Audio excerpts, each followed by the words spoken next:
You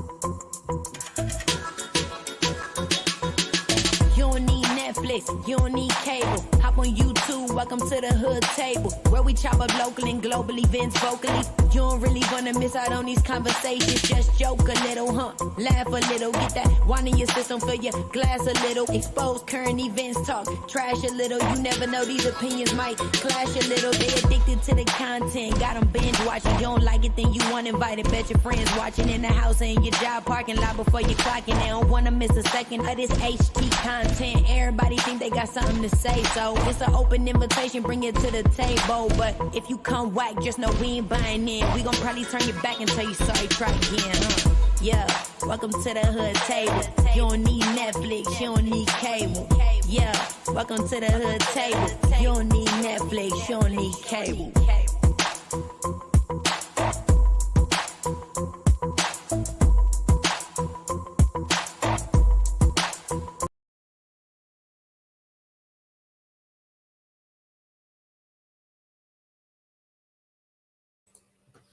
Hey, good evening, everybody. What's up? What's up? Come on in, all my Ruthless fans, okay?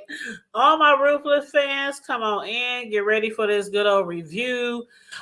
We are now on season 4, episode 13, but I kind of forgot to do a review on episode 12. So I will be doing a quick little recap on episode 12 before we get into episode 13. But to all my Ruthless fans, those of you who really watch the show, truly enjoy the show, I do have a Facebook group as well. And it is called, hold on, I got it pulled up right now.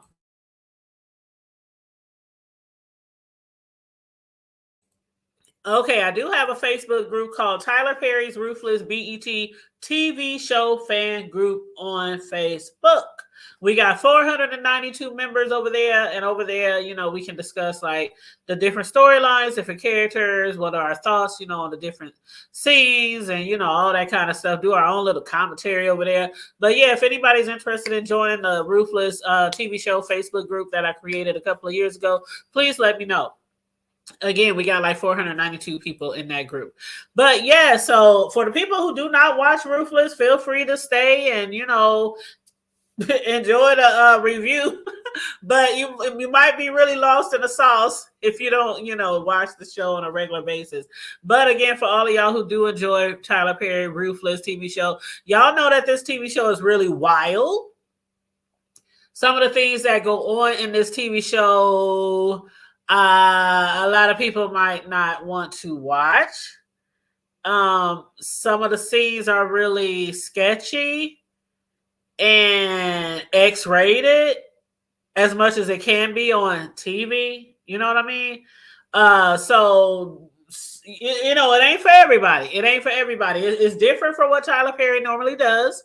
For those who know the show, this is not Medea. This is not Diary of a Mad Black Woman. This is not, but I mean, it's really different from what Tyler Perry has ever done in the past. And it's a spinoff. Well, actually, the Oval. Wait a minute, am I backwards? Is the Oval a spinoff? One of them is a spinoff. Which one came first? I can't remember if Ruthless came first or if the Oval came first, because they're so close together and so tied into each other. Now, I never really became a fan of the Oval, but I do know that some of the storylines do coincide with some of the storylines from Ruthless.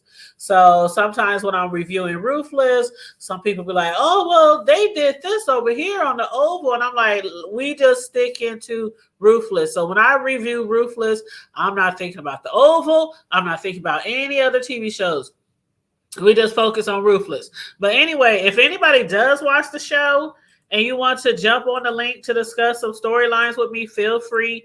I'll put the link in the chat. We call it the old stanky link, nasty piece of stanky link. I put that in the chat. And also, I am live in our Facebook group. Let me pull that up real quick. Make sure I got the chat up for that, because I don't want to miss any comments over there in Facebook. So, We are again on episode 13, which was called Keep Fighting, but I'm going to run through episode 12 real quick. Like, okay, so we can jump right into 13.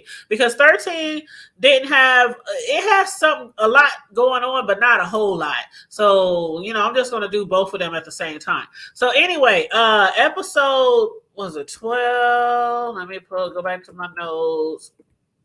Okay, so episode 12 was called The Art of Secrecy. The Art of Secrecy. And at the beginning of the episode, we saw, because in episode 11, we saw Andrew.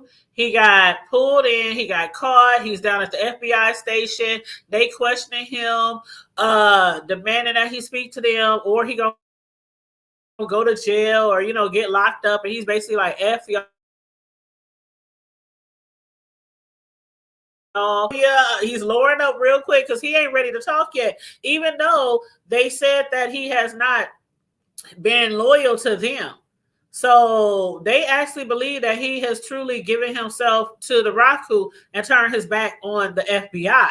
Now, I be telling y'all all the time, I don't know. I cannot tell if he has turned or not, because it's so crazy how when he's with the Raku, he really acts faithful to them. He done put people down because of them. He done did a lot of bad stuff because of the Raku while he's working undercover. And then when he goes back to the FBI, he's like, I don't want to give you information. Just stay away from there. Y'all gonna get people killed. Da, da, da, da, da. So he's not really giving them any information or any right. So basically, he's just there at the FBI station. I think he's about to get locked up unless he starts talking. Anyway, Aaron. Okay, Aaron, Paula's husband, the white guy who's married to the black woman. Now, we know the main reason why they came up there. Aaron never really wanted to go. Aaron is also the son of a senator, allegedly. Now, also, Lilo was a son of a senator, allegedly. Now, we learned recently from Joan that she had lied about Lilo being the son of a senator. And remember, you guys, like over the whole last season, we was like, why the hell isn't nobody coming looking for Lilo? Like, his father is a senator. Why isn't they coming to look for him? This man had been dead, I don't know how long ago, and nobody's ever came, and he's the son of a senator. So now we recently found out that Joan lied. Why she lied, I don't know. Aaron, is he really the son of a senator like they say? I don't know. I really do think he is he belongs to somebody important because he did speak to his mother and father. But are they really senators? I don't know. It's a lot of loose ends still in these storylines. But anyway, Aaron, he managed to escape. He got in one of the trucks. After he was forced to call his parents and lie to them about, what's going on.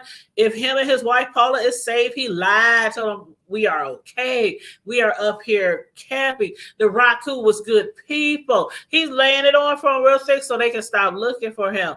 Now, Zane, child, I told y'all before, mother has Zane wrapped around her little finger. Zane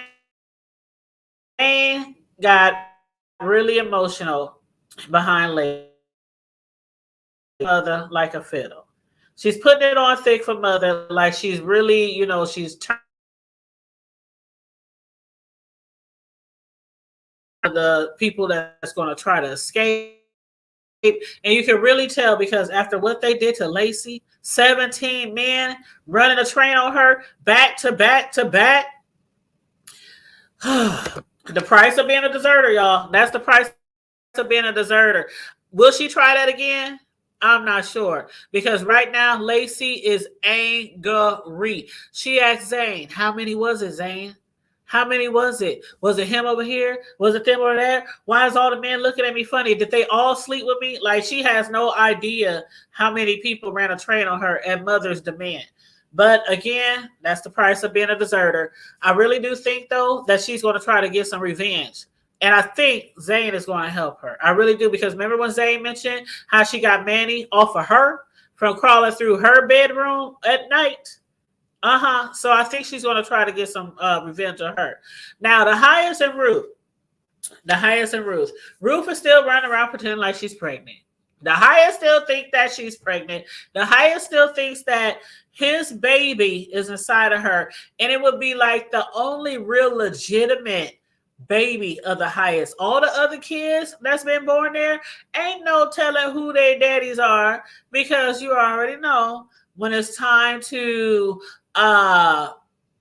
when it's time for the women to actually have sex, ain't no telling who baby it is, because the highest be making them all have sex with the female, right? So it could be Jim Blows, it could be Johnny Do Good, it could be Ray Ray.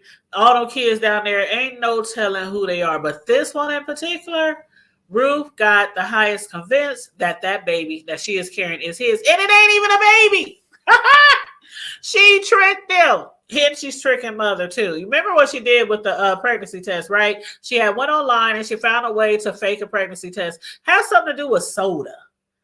I don't know what exactly it was, but it has something to do with soda. So they managed to fake a pregnancy test and make it look like she is pregnant. And that's the only reason. That's the only reason why the highest keeps telling elder mother that he has to treat her like she has to treat her like a queen. But if the highest found out, I hope it's after Ruth managed to get away with all that money that they're trying to steal. And Ruth got more people in on it now. It's just not her and River anymore. It's George, it's Lewis.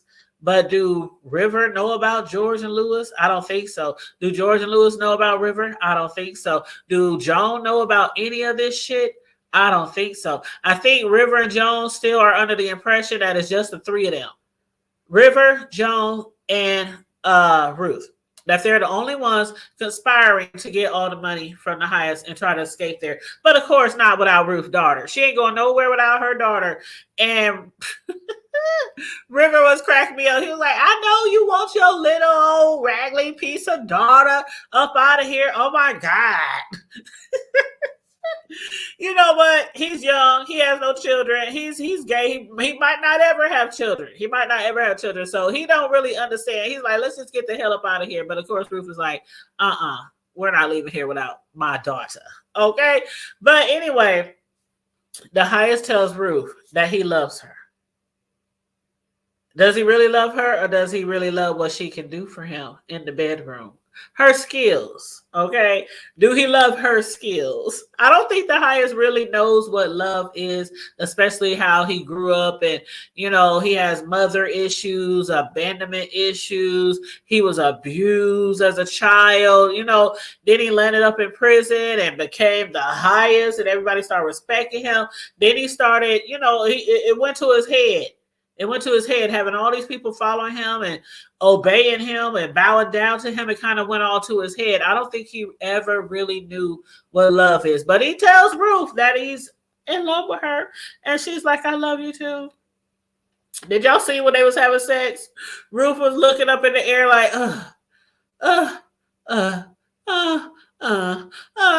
she's she's trying to make it seem like she's really enjoying it when she was just trying to push through. That's all she was trying. She was just faking it. She was faking it to make it, y'all. It was so funny. She was up there like, okay, and her eyes was rolling in the back of her head. What's up, Colin? How you doing? But yeah, that was so funny. She was up there just faking it to make it. And some of y'all women, not all y'all, because some of y'all was like, I ain't gonna fake it. I just ain't no.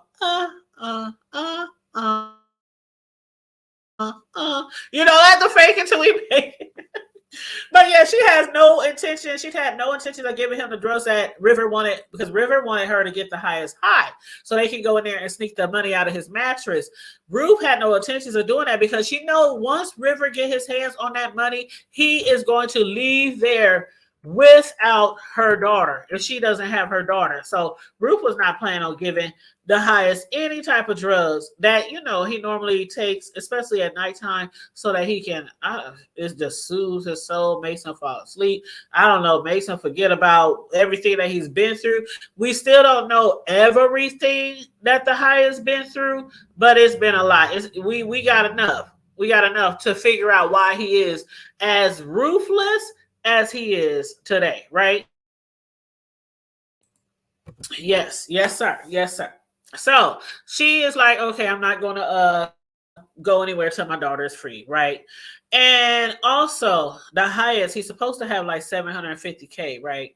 750K. But hold up. Did we just hear some intel on Elder Mother?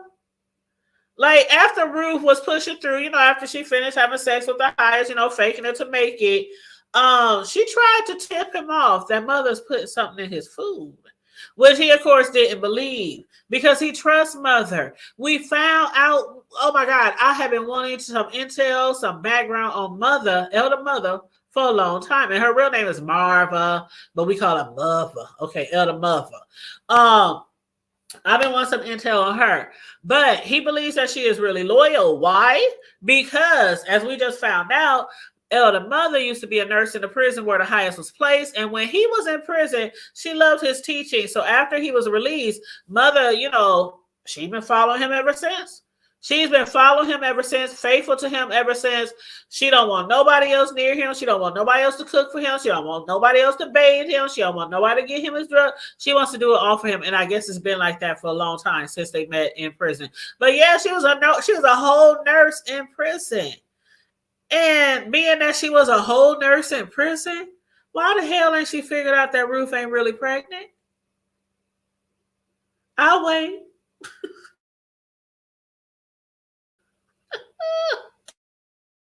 I'll wait. But anyway, after Ruth told the highest that, he was like, nah, not Mother. I trust her. She's loyal. But from the expression on his face after Ruth was dismissed, you could tell that he might be not so convinced after all. Not so convinced after all.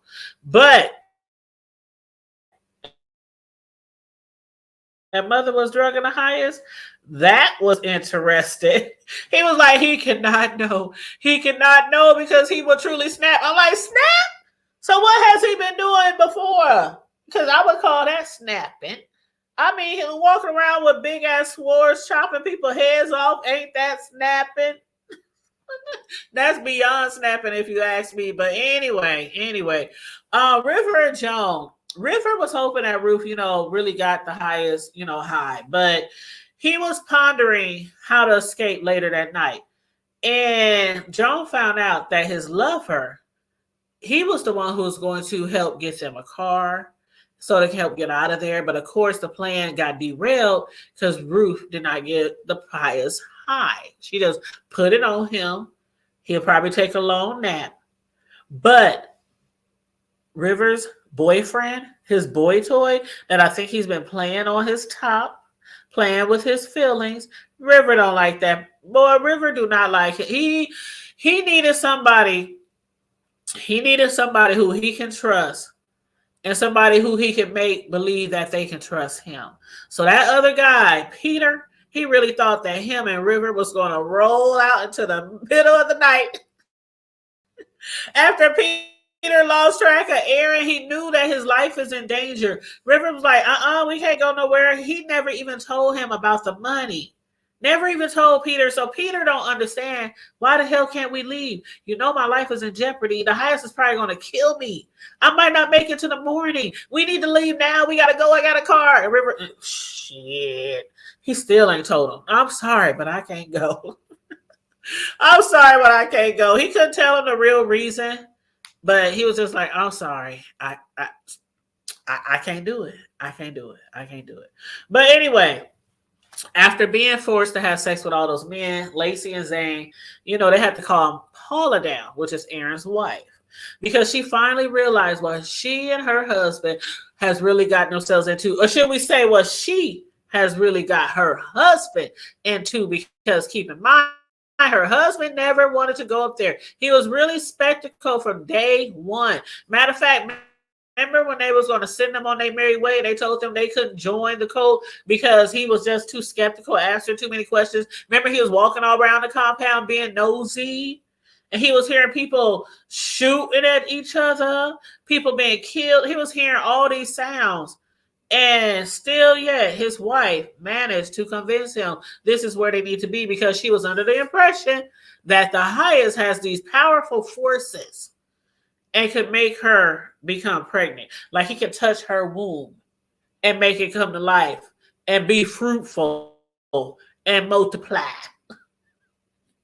Oh yeah, she can be fruitful and multiply possibly if he makes the men her that they have done to some of the other women. And then in the end, it wouldn't be Aaron's baby anyway because you aren't even allowed to have sex with nobody in there unless you have the permission of the highest. And it's usually not no girlfriend boyfriend thing. Okay, we learned that really with Lacey. Okay, and Belinda, child.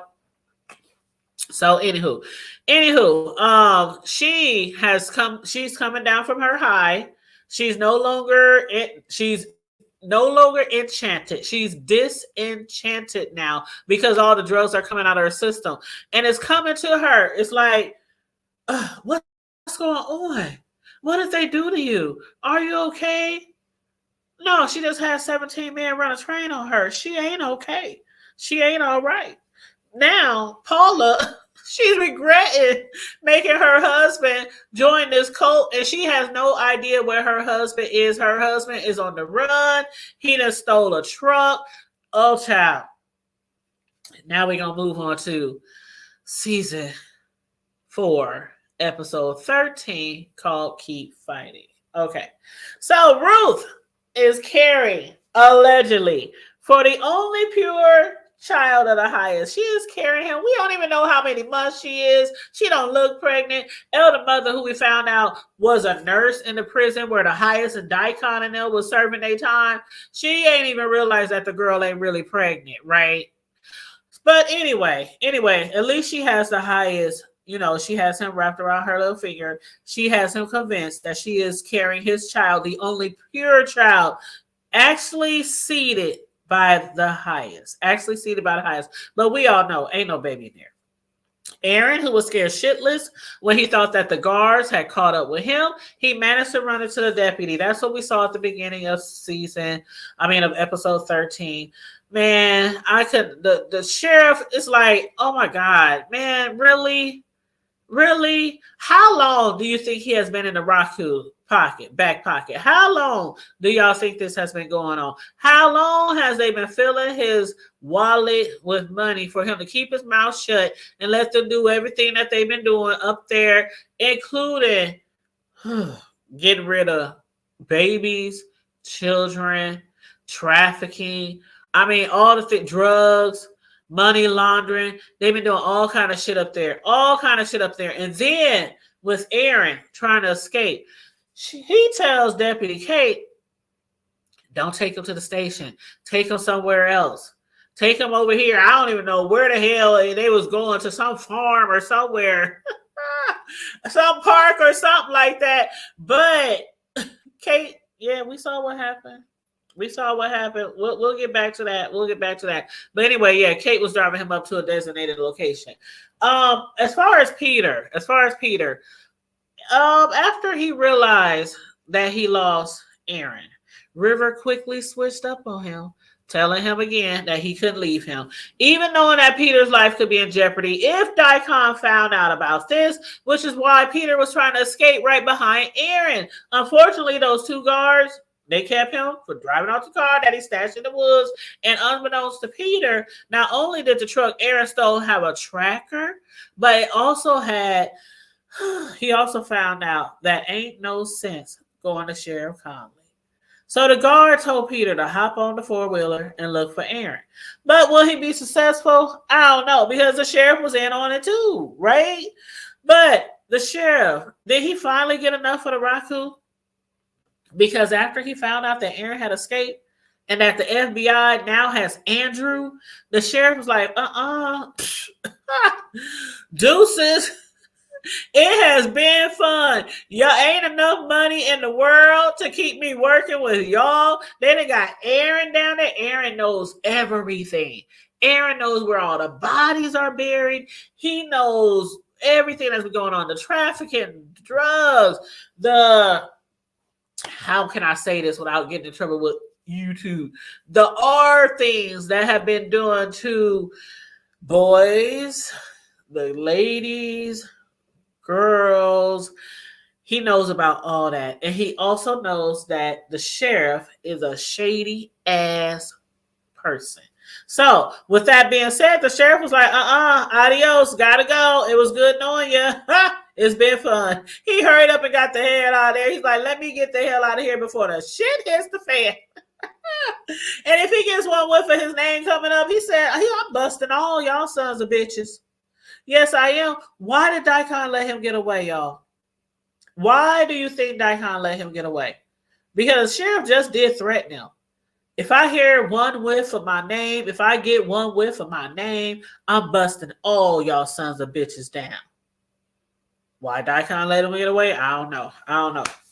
Anyway, Joan and Ruth. Ruth found out Ruth found out from Joan that Rivers' plan didn't work, just like she knew it would. Rivers managed to dump him. Aaron managed to escape, at least for now. And the children, including Ruth's daughter, still hasn't been returned back to the compound. But where are the children? Where are the children? We still don't know where the children are. We ain't seen them kids. And y'all know what I said. I think there's a bigger reason why we haven't seen the kids, because remember when season 1 came out? Ooh, people was alarmed. People were shocked and bewildered when they saw the storylines that Tyler Perry had put together. The things they was doing to these children, trafficking them, using them as mules to deliver drugs to Mexico. I mean, all kind of stuff. And I swear, ever since like the first season, we ain't seen nor hide nor hair, no kid. I don't remember the last time we seen a kid. So I don't know if this has a lot to do with viewers or what. I don't know. Y'all let me know what y'all think. But we ain't seen one kid on that compound since like season 1. Well, maybe halfway into season 2. But after that, we ain't seen no kids. So I don't know where the damn kids at. I don't know where they are. But anyway, I don't know the fate of the children either. But I do know they really need to come up with a better plan of escape. That part I do know. Now, Andrew, again, he was down there getting interrogated by Coolidge, someone who Andrew thought would have never made it out of training. And while questioning him about the activities up at the compound, he mentioned those pictures. Y'all remember those pictures, right? You know, the pictures of Andrew having sex with the highest. Andrew was trying to bluff them, y'all. He was trying to bluff them, thinking that, that ain't me. Those pictures are... Now, y'all know y'all can do Photoshop, right? They can do Photoshop. They can doctor up them pictures. The FBI knew those pictures were not Photoshop. But whether the man believed him or not, knowing that everyone on the compound could be killed, he still refused to help the feds. And that's another thing. It's like he's not going to help the feds. He's telling the feds if they don't let him go, that everybody up there could die. And we got to keep in mind, there's a lot of children somewhere. Tyler Perry might not be showing those kids anymore, but they're still in the storyline. All of them kids still up there somewhere, and one of them is Ruth's daughter. So he knows that harm can come to all of them, especially if they think that the government is coming again. They're going to drink the Kool-Aid just like they did back in the day. Make everybody drink the Kool-Aid, started with the kids. Okay? So, child, wait on next episode to see if Andrew is going to cave or if they're going to send him back to the compound. But back to Lacey. Why mother got her walking around draped in red like the Scarlet Letter? Do y'all remember the movie? Or was that a movie or book? I think it was a movie, The Scarlet Letter. I think it was a book too. But she got her draped in a long red robe, looking like the chick from The Scarlet Letter. And Lacey doesn't know how much more the punishment that she can take. And she mentioned that to Zane. That you don't even know what it's like to be abused by men, but yes, Zane does. Not too many people know what Zane had to put up with Manny. You know, the one she sliced and diced. And then she tells her that is how she got Manny off of her. See, she was thinking, well, if that little pencil sharpener thing that you put together inside your vajayjay worked to slice and dice Manny so he couldn't touch you anymore, why do you tell me? Because mother would have got your head. Because there's no way. As soon as the first man would have went in and he got sliced and diced, mother would have knew something was up because of the simple fact they don't even really believe Manny's story of why he got sliced and diced. He made some excuse. What did he say? He said he had a knife in his pocket and he fell. And And from the knife in the pocket on the side of his hip, it sliced and diced his penis. Just sliced and diced it up. They didn't believe that story, but hey, they didn't have no other explanation. And they can't believe that the man that sliced and diced himself up. But then she goes along further and tells her also, not only did she do that to Manny, but she said, Manny was the one that killed Belinda, right? Lacey had no idea. So she's standing there while they're by the showers, and she's looking over at, him and looking over at Lewis while they over there staring at all the ladies in the shower, looking all like predators. And she's looking at them. Zane, were they one of the men who mother forced on me? Zane ain't trying to answer. She still ain't trying to tell her how many men it was exactly. She's like, don't worry about them. Don't worry about them. I have a feeling again that she is going to try to get some revenge. I don't know what's going to happen because she's in a world of trouble right now. Elder Mother is on her neck. So I don't know if Lace, I don't know what she plans. She's something. You can see the wheel spinning, right? You can see the wheel spinning in her head, but I don't know what she's trying to plan. But I think it has to involve trying to escape again. But this time, I feel like if she don't make it, they ain't gonna have her. They ain't gonna have all the men running trains on her. They ain't gonna make her no slave. I think they don't really get rid of her, just like they got rid of some of the other deserters in the past. Now, as far as Icon, he finally made his way back to the highest, to inform him of Aaron's escape and Andrew's capture. But why did the highest say in order for them to get out of Dodge, they need to go to the bank? Like, why the hell does he need to go to the bank? Did y'all see all that money under his mattress? It looked like $500,000 under his mattress. And he tells them, Daikon, I wonder if Daikon doesn't know that the money is out of. Why else would the highest take a chance when he knows the government is literally knocking on their door, ready to bust all their shit up?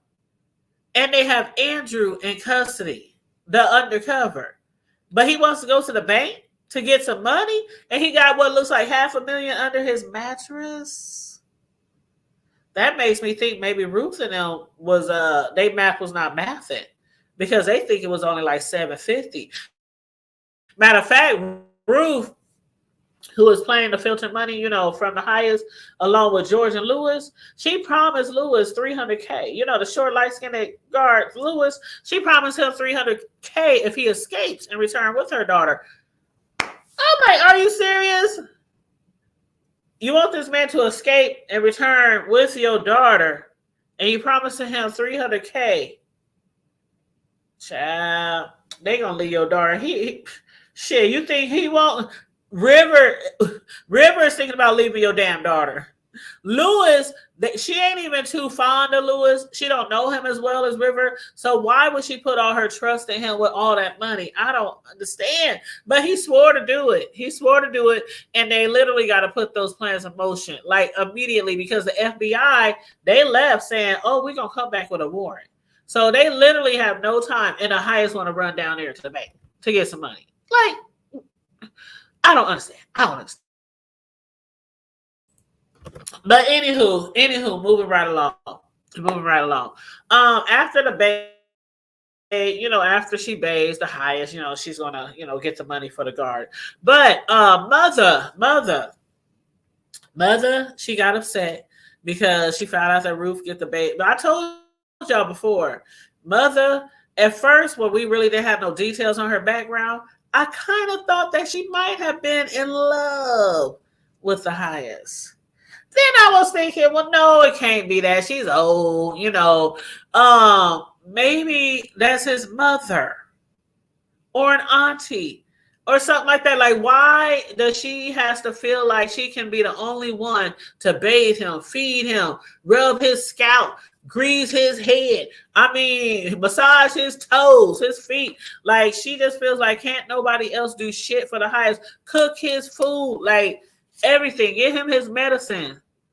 And then we find out she was in prison with them. She was in prison with them the whole time, with him and Daikon. And she used to be a whole nurse. Anyway, she didn't got upset because she found out Ruth was going to give the Highest a bath, but to calm her down, and especially after Daikon just found out that Ruth knows that mother been putting stuff in the Highest food, he was like, just let her give the man his damn bath. But, y'all, I was so shocked at the end of the episode. Did y'all see our boy Mac? The Mac is back. The Mac is back. And how long has it been?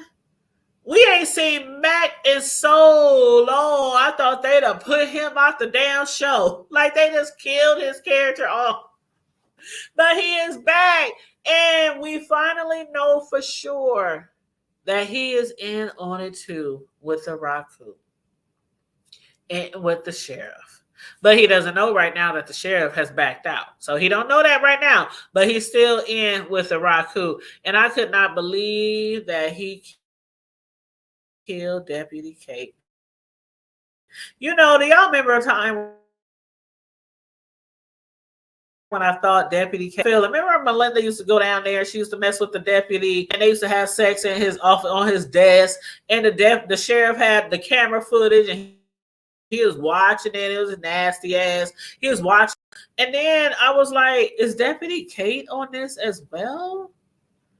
Come to find out, I guess she ain't. Because shit, old Mac put her ass down like a dog and then grabbed up old Aaron. So I'm looking forward to finding out next episode what's going to become of Aaron, what's going to become of Andrew, and if Lacey is going to start putting her plans into motion, because you can see it in her eyes. You can see it in Lacey's eyes that she has had enough. And I think the first person she probably will let have it is Elder Mother. Y'all let me know what y'all think. Anyway, make sure you like and share the video. Subscribe to the Hood Table if you're not already subscribed, please, and thank you very much. Tomorrow, a new episode of Power, the spinoff Raising Kanan comes on, and also a new episode of Ruthless. Those both come on tomorrow night. What's tomorrow? Friday? Yep, on the 9th. So if y'all are Power Raising Kanan fans, make sure you watch that episode because we'll probably review that Saturday. And if you are fans of Ruthless, make sure you watch that episode because we might do that like on Sunday. But tomorrow night we might have a Friday Night Live. Y'all know we ain't had a Friday Night Live in a long time. So tomorrow at 9:00, we might do a good old Hood Table Friday Night Live. You know, it's open panel. And we can talk about anything from the hood to the White House on our Friday Night Lives. So if you want to join us tomorrow night, make sure you hit your notification bell if you don't have the notification bell, because it will notify you when we go live. And then you can also hit the reminder so you won't forget to tune in. But on that note, everybody, stay safe, be blessed, remain vigilant at all times, and always remember to keep it hood. And if you want to bless your girl for the commentary of the TV show review of Ruthless, Cash App is $the Hood Table 402. Thank you. I'm out.